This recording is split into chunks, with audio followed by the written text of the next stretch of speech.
রাজধানীর সরকারি ৭ কলেজের শিক্ষার্থীদের শিক্ষা ভবন অভিমুখে পদযাত্রা কর্মসূচি পালনের কথা রয়েছে।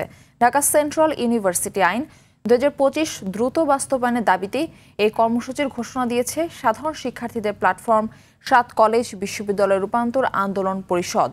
বেলা ১১টায় তাদের এই কর্মসূচি শুরু হওয়ার কথা থাকলেও এখন পর্যন্ত তেমন কোনো কার্যক্রম শুরু হয়নি।